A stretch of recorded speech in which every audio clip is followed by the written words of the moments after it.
Chapter 4. Title: The Man Who Didn't Look Right. The psychologist Gary Klein once told me a story about a woman who attended a family gathering.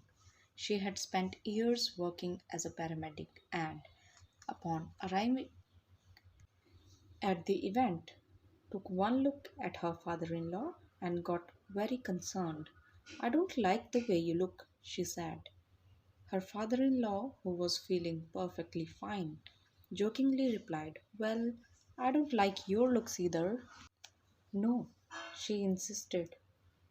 "You need to go to hospital right now." A few hours later, the man was undergoing life saving surgery after an examination had revealed that he had a blockage to a major artery and was at immediate risk of heart attack. Without his daughter in law's intuitions, he would have died. What did the paramedic see? How did she predict his impending heart attack? What major artery was obstructed? The body focuses on sending blood to critical organs and always from peripheral locations near the surface of the skin. The result is a change in the pattern of distribution of blood in the face. After many years of working with people with heart failure, the woman had unknowingly developed the ability to recognize this pattern on sight. She couldn't explain what it was that she noticed in her father in law, but she knew something was wrong. Similar stories exist in other fields. For example, the military analyst can identify which blip on a radar screen is an enemy missile and which one is a plane from their own fleet, even though they are traveling at the same speed, flying at the same altitude, and look identical on the radar in nearly every aspect. During the Gulf War, Lieutenant Commander Michel Ray saved an entire battleship when he ordered a missile shot down, despite the fact that it looked exactly like the battleship's own plane on the radar. He made the right call, but even his superior officers couldn't explain how he did it. Museum curators have been known to tell the difference between an authentic piece of art and an expertly produced counterfeit, even though they can't tell you the precisely which detail tipped them off. Experienced radiologists can look at the brain scan and predict the area where a stroke will develop before any obvious signs are visible to the untrained eye.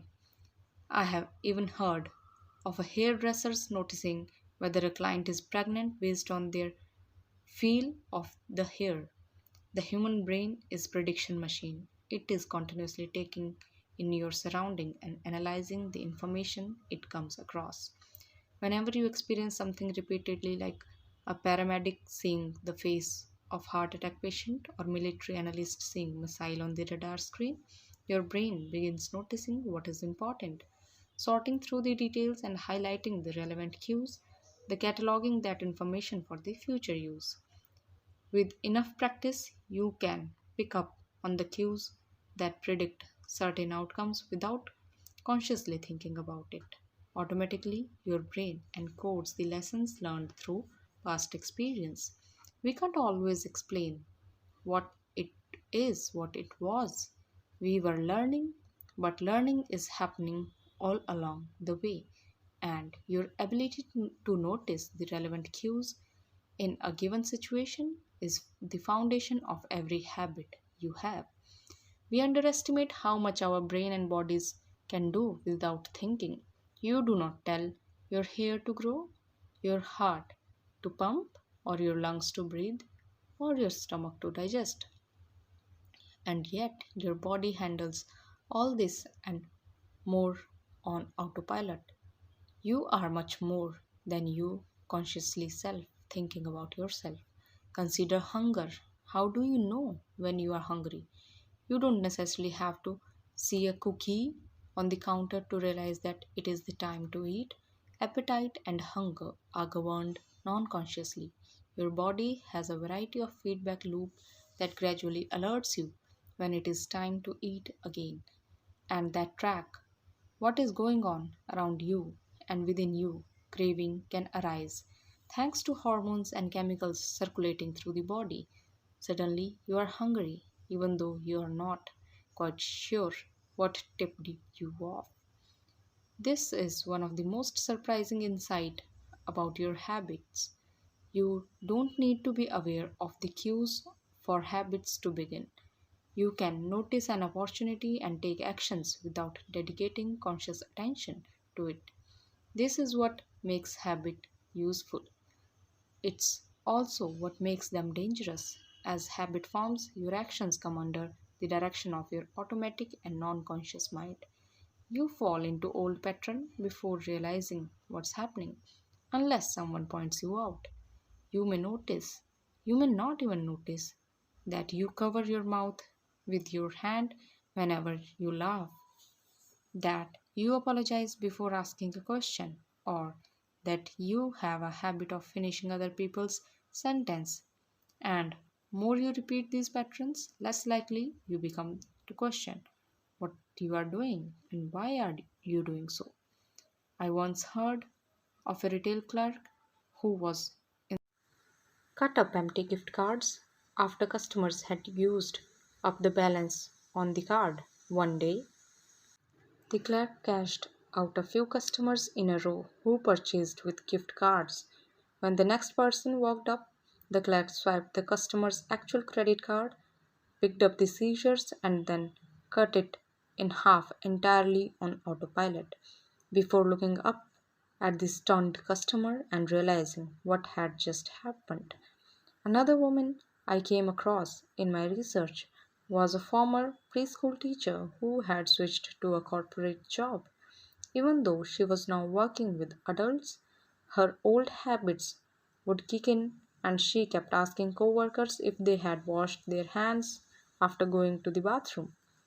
I also found a story of a man who had spent years working as a lifeguard and would occasionally yell, "Walk!" whenever he saw a child running. Over time, the cues that spark our habits become so common that they are essentially invisible. The treats on the kitchen counter, the remote control next to the couch, the phone in your pockets. Our responses to these cues are so deeply encoded that it may feel like the urge to act comes from nowhere. For this reason, we must begin to process the behavior change with awareness. Before we effectively build a new habit, we need to get a handle on our current ones. This can be more challenging than it sounds because once a habit is firmly rooted in your life, it is mostly non conscious and automatic. If a habit remains mindless, you can't expect to improve it. As a psychologist Carl Jung said, until you make the unconscious conscious, it will direct your life and you will call it the fate.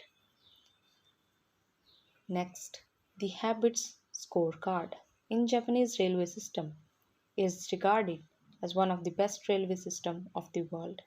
If you ever find yourself riding in a train in a Tokyo, you will notice that the conductor have a peculiar habit. As each operator runs the train, they proceed through a ritual of pointing at different objects and calling out commands. When the train approaches a signal, the operator will point at it and say, "Signal is green." As the train pulls into and out of each station, operator will point at the speedometer and call out the exact speed. When it's time to leave, operator will point out the timetable and state the time. Out on the platform, other employees are performing similar actions. Before each train departs, staff members will point along the edge of the platform and declare, "All clear." Every detail is identified, pointed out, and this process, known as pointing and calling, is a safety system designed to reduce mistakes. It seems silly, but it works incredibly well. Pointing and calling reduces error up to 85% and cuts accident by 30%. The MTA subway system in New York City adopted a modified version of point out, and within 2 years of implementation, incidents of incorrectly birthed subways fell 57%. Pointing and calling is so effective because it raises the level of awareness from a non conscious habit to a more conscious level. Because the train operators must use their eyes, hands, mouth, and ears. They are more likely to notice problems before something goes wrong. My wife does something similar. Whenever we are preparing to walk out for a trip, she verbally calls out the most essential things. In her packing list, I've got my keys, I've got my wallet, I have got my glasses, and I have got my husband. The most automatic behavior becomes, less likely we are to consciously think about it. And when we are done something 1,000 times before, we begin to overlook things. We assume that the next time will be just like the last. We are so used to doing what we have always done that we don't stop to question whether it's the right thing to do at all. Many of our failures in performance are largely attributed to the lack of self awareness. One of our greatest challenge in changing habits is maintaining awareness of what we are actually doing. This helps explain why the consequences of bad habits can sneak up on us. We need a point and call system for our personal lives. That's the origin of Habitat Scorecard, which is the simple exercise you can use to become more aware of your behavior. To create your own, make a list of your daily habits. Here's a simple way to make a list. Start with wake up, turn off alarm, check your phone, go to bathroom, weigh myself, take a shower, brush my teeth, floss my teeth, put on deodorant, hang on towel to dry, get dressed, make a cup of tea, and so on. Once you have a full list, look at each behavior and ask yourself, is this a good habit, a bad habit, or a neutral habit? If it is a good habit, write plus next to it. If it's a bad habit, write minus. If it is a neutral habit, write is equal to. For example, the list above might look like wake up is equal to, turn off alarm equal to, brush my teeth plus, floss my teeth plus, check my phone negative, put on deodorant positive, go to bathroom equal to, hang on towel to dry equal to, weigh myself positive, take a shower positive. The marks you give to a particular habit will depend on your situation and your goals. For someone who is trying to lose weight, eating a bagel with peanut butter every morning might be a bad habit.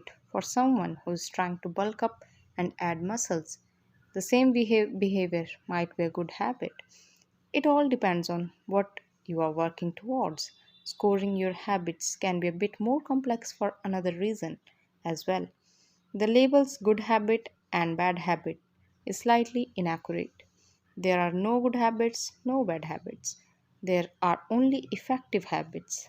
That is, effective at solving problems. All habits serve you in some way, even the bad ones, which is why you repeat them. For this exercise, categorize your habits by how they will benefit you in long run.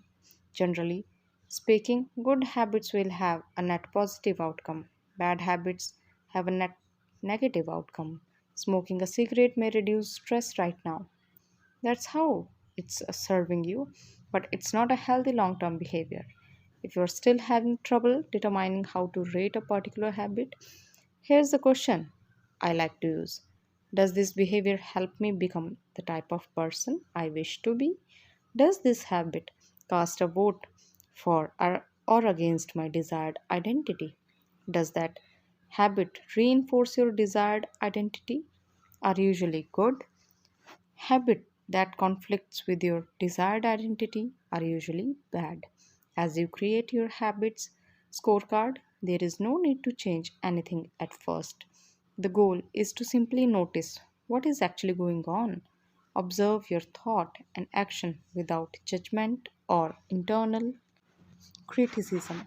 Don't blame yourself for your faults. Don't praise yourself for your success.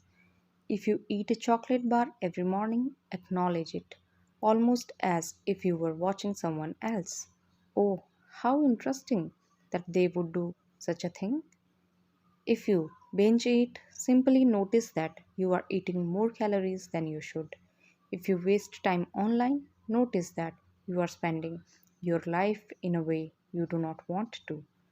The first step to changing bad habit is to be on a lookout for them.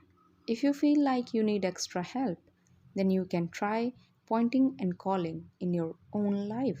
Say out loud the action that you are thinking of taking and what the outcome will be. If you want to cut back on your junk food habit but notice yourself grabbing another cookie, say out loud, I'm about to eat this cookie, but I don't need it. Eating it will cause me to get vain and hurt my health. Hearing your bad habits spoken aloud make the consequences seem more real. When the consequences are more real, it adds weight to the action rather than letting yourself mindlessly slip into the old routine. This approach is useful even if you are simply trying to remember a task on your own to do list. Just saying out loud, tomorrow I need to go to the post office after lunch increases the odds that you'll actually do it. You are getting yourself to acknowledge the need for action, and that can make all the difference. The process of behavior change always start with awareness. Strategies like pointing and calling and habit scorecard are focused on getting you to recognize your habits, acknowledge the cues that trigger them, which makes it possible to respond in a way that benefits you. This was the chapter 4. Now, the chapter summary. With enough practice, your brain will pick up on the cues that predict certain outcomes without consciously thinking about it. Once our habits become automatic, we stop paying attention to what we are doing. The process of behavior change always starts with awareness. You need to be aware of your habits before you can change them. Pointing and calling raises your level of awareness from non-conscious habit to more conscious level of verbalizing your actions. The habit scorecard is simple exercise you can use to become more aware of your behavior. Verbalize them and get them into the action. Thank you for listening.